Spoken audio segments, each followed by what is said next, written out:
नमस्कार दोस्तों, उषा की आवाज़ चैनल में आप सभी का स्वागत है। हमारी आज की कहानी है उलझन। बच्चों को स्कूल भेज, पतिदेव को ऑफिस विदा कर, घर का काम निपटाकर, नहा धोकर एक कप चाय लेकर लॉन में आ बैठी। मार्च की सुबह की कुनकुनाती धूप बड़ी भली लग रही थी। रिंकू के लिए स्वेटर बुन रही थी। ऊन का गोला भी हाथ में था।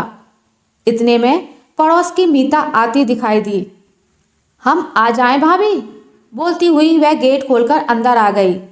मैं भी उठने का उपक्रम करते हुए बोली, अरे आओ मीता। मीता को मालूम है कि इस वक्त मैं खाली होती हूँ, इसलिए जब भी कभी आती है इसी वक्त आती है। मीता तुम बैठो, मैं एक कप चाय बना लाऊं, कहते हुए उठ ही रही थी कि उसने हाथ पकड़कर बैठा लिया। बोली, भाभी बिल्कुल इच्छा नहीं है। मीता बहुत बेचैन सी लग रही थी। मैं भी उसकी इस बेचैनी का कारण पूछे बिना नहीं रह सकी। वैसे तो जब से वो विवाह के बाद आई है मुझसे इतनी घुल मिल गई है कि हम दोनों ही अपने मन की बातें एक दूसरे से करती रहती हैं। पड़ोस में ही अग्रवाल आंटी रहती हैं। उनके बच्चे भी मुझसे काफ़ी खुले हुए हैं, खास तौर से छोटा वाला नीशू। जब नीशू का विवाह हुआ तो आंटी ने काजल लगाने की रस्म मुझसे ही करवाई और बड़ी भाभी होने का नेक भी दिया। मुंह दिखाई की रस्म के दिन जब मैंने मीता के हाथ में अपना तोहफा रखा तो आंटी के कहने पर उसने मेरे पैर भी छुए। तब मैंने ही कहा था, आंटी प्लीज, इसे मैं अपने पैर नहीं छूने दूंगी, इसे तो गले से लगाऊंगी। मुझे तो इसे देखकर अपनी छोटी बहन की याद आ गई। उस दिन के बाद से हमारे बीच एक अजीब सा रिश्ता बन गया। कहती तो वो मुझे भाभी थी, पर मानती बड़ी बहन की तरह थी। शुरू शुरू में नए घर परिवार में सामंजस्य बैठाने में तकलीफ आती है। मैं भी गुजर चुकी थी इस दौर से। मैं हर बात की सीख छोटी बहन के नाते उसे देती। धीरे धीरे वह घर में घुल मिल गई। हमारे रिश्ते और गहरे होते चले गए।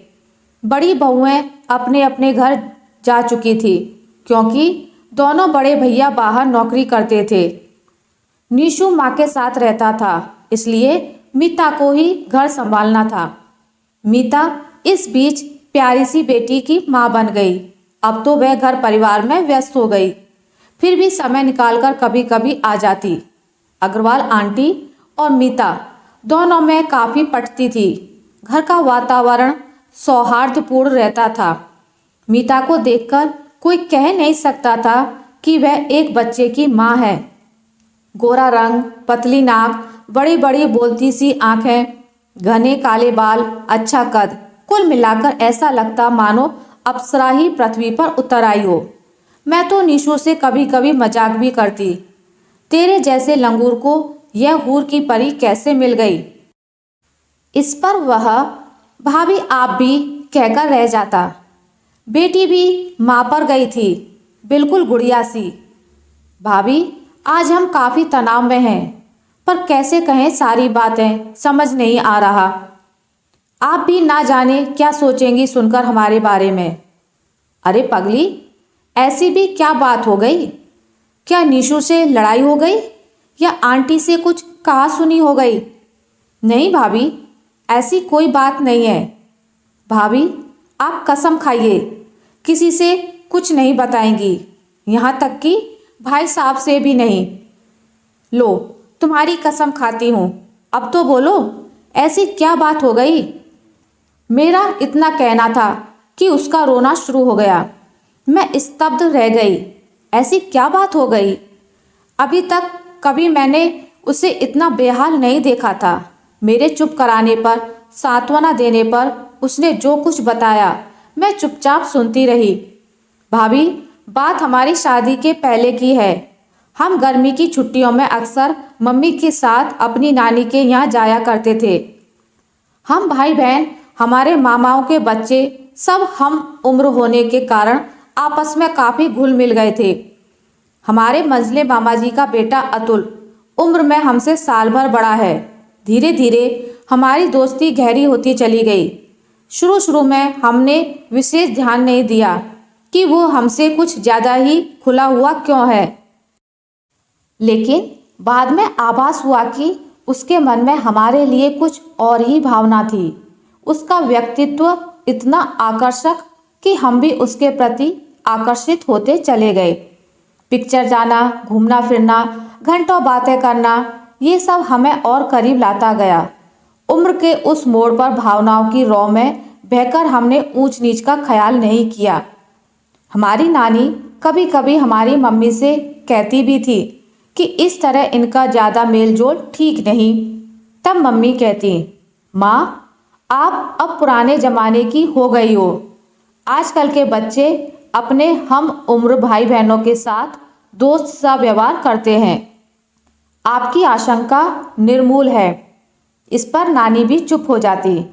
काश उस समय नानी की बातों पर मम्मी ने ध्यान दिया होता। उम्र के उस नाजुक मोड़ पर जो रिश्ते बने, उनकी नैतिकता का आभास हमें तब हुआ जब अतुल हमारे लौट जाने पर भी हमें पत्र लिखता, घंटों फोन पर अपनी भावनाओं का इजहार करता। हमारी शादी पक्की हो जाने पर उसके आक्रोश भरे पत्र आने लगे। हालांकि उसकी शादी हमसे पहले ही हो गई थी और वो 2 बच्चों का पिता भी है, पर हमारी तरफ उसका आकर्षण बना रहा। हमने उसे पत्र लिखने, फ़ोन करने के लिए मना किया तो वो हमें ही दोषी ठहराने लगा कि हमने उसकी भावनाओं के साथ खिलवाड़ किया है। भाभी, हम मानते हैं कि गलती हमारी भी थी, जो हमने उसको अपनी ओर आकर्षित होते देखकर भी खुद सचेत होने की बजाय उसके आकर्षण में बह गए। हद तो यह है कि भाभी, वो अब हमारे यहाँ भी फ़ोन करने लगा है। हमने उसे फ़ोन करने से मना किया तो उल्टी सीधी बातें करने लगा। अब तो हमारी हालत यह हो गई है कि अपने किए पर ग्लानि तो होती ही है, साथ ही यह डर भी लगा रहता है कि नीशू और मम्मी जी को पता चलेगा तो क्या होगा। भाभी, हम तो शर्म से डूबकर मर ही जाएंगे। नीशू इतने अच्छे हैं कि हमने उनके साथ ऐसा विश्वासघात किया, यह सोचकर ही हम बहुत शर्मिंदगी महसूस करते हैं। अब कल की ही बात है, अतुल का रात को फ़ोन आया था। फिर वही रटी रटाई बातें कह रहा था। इस पर हमने उसे बुरी तरह डांट दिया कि क्या तुमको ऐसी बातें करते शर्म नहीं आती? तुम्हारी बीवी है, बच्चे हैं, मैं भी एक बच्चे की माँ हूँ, क्या यह सब तुम्हें शोभा देता है? आगे फ़ोन किया तो मुझसे बुरा कोई नहीं होगा। इस पर वह बेशर्मी से बोला, ज़रूर फ़ोन करूँगा, एक बार नहीं बार बार करूँगा, बोलो क्या बिगाड़ लोगी मेरा? यह तो गनीमत थी भाभी कि उस वक्त तक ये ऑफिस से लौटे नहीं थे और मम्मी जी भी सो चुकी थी। अब आप ही कोई रास्ता बताइए, हमें तो कुछ भी समझ में नहीं आ रहा। और फिर वह सिसक सिसक कर रो पड़ी। मैंने भी दुनिया देखी है। उसकी मनोव्यथा सुनकर समस्या का क्या निदान हो यह सोचने लग गई। परेशान तो मैं भी हो उठी थी। नहीं चाहती थी कि कोई ऐसी घटना हो जिससे 2 परिवार उजड़ें। मीता तो रो रो कर बेहाल हो रही थी और मैं असमंजस की स्थिति में थी। उसे दिलासा दिया कि कोई ना कोई उपाय जरूर निकल आएगा। क्योंकि गलती मीता की भी थी, इसलिए मामला ज़्यादा उलझ गया था। अक्सर हम देखते हैं कि उम्र के उस नाजुक मोड़ पर जरा सा भी पांव फिसलता नहीं कि गर्त में धकेल देता है। पर उस समय अच्छे बुरे की समझ किसे होती है? बड़े बूढ़े कुछ दखल अंदाजी करते हैं तो उन्हें दकियानूसी या उम्र का फासला कहकर अनजाने ही किशोर वर्ग ऐसी गलतियां कर बैठता है, जिसका नतीजा कभी कभी बहुत भयावह हो सकता है। मीता तो पूरी बात बताकर चली गई, पर मेरा मन बहुत असहज हो उठा। सोचती रही कि इस समस्या का क्या निराकरण हो, पर कोई रास्ता नहीं सूझ रहा था। कहते हैं ना कि भगवान सारे दरवाजे एक साथ बंद नहीं करता, एक ना एक दरवाजा तो खुला छोड़ ही देता है। हर भूल को सुधारने के लिए रास्ता भी वही सुझाता है। हुआ यूं कि ऑफिस के काम से निशु को 6-7 दिनों के लिए टूर पर जाना था, पर सिर्फ निशु के जाने से रास्ता निकल नहीं रहा था। इसी बीच भगवान के करम से अग्रवाल आंटी के सत्संग की स्त्रियां हरिद्वार जा रही थी। आंटी की भी जाने की इच्छा थी, पर मीता अकेली रह जाएगी यह सोचकर वह प्रोग्राम नहीं बना रही थी।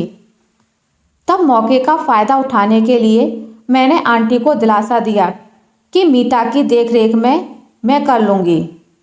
आंटी को मुझ पर पूरा विश्वास था। उन्होंने निश्चिंत होकर प्रोग्राम बना लिया। निशु और आंटी के जाने के बाद रात को सोने के लिए मैं उसके घर जाने लगी। पहली रात शांति से गुजरी। अतुल का फ़ोन आने पर क्या करना था यह हमने पहले ही सोच लिया था। भगवान ने हमारी जल्दी ही सुन ली।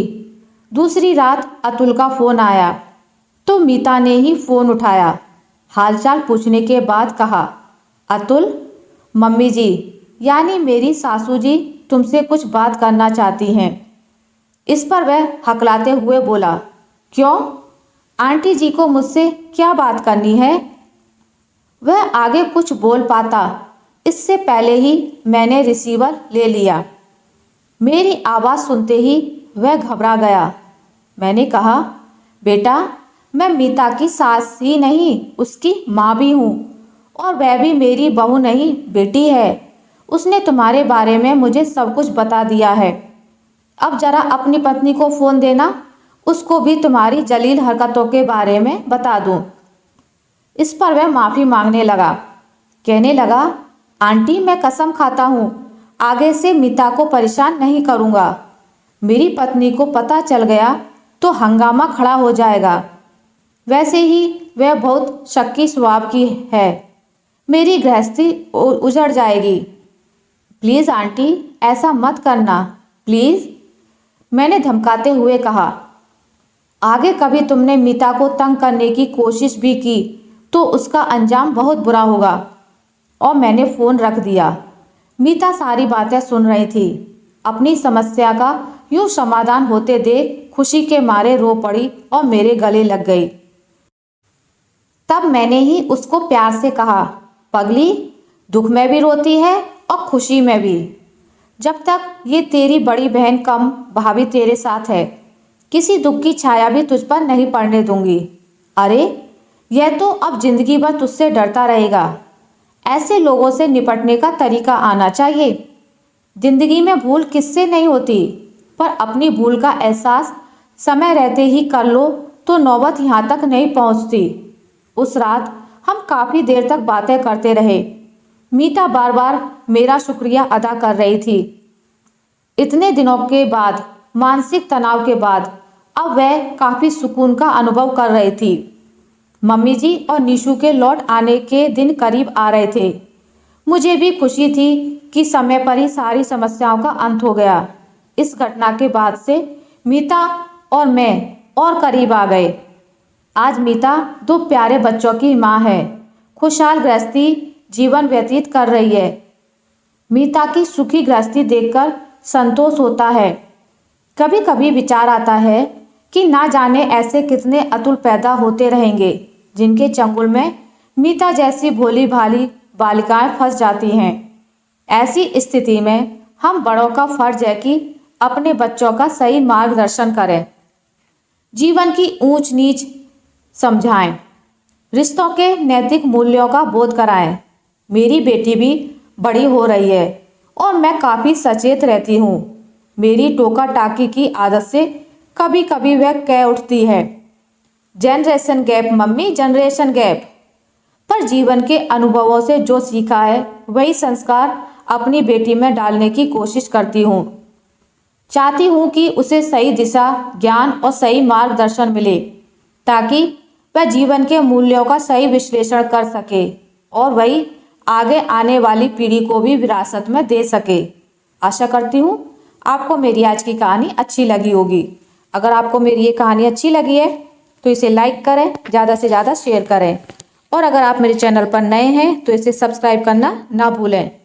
मिलते हैं एक नई कहानी के साथ, तब तक के लिए नमस्कार।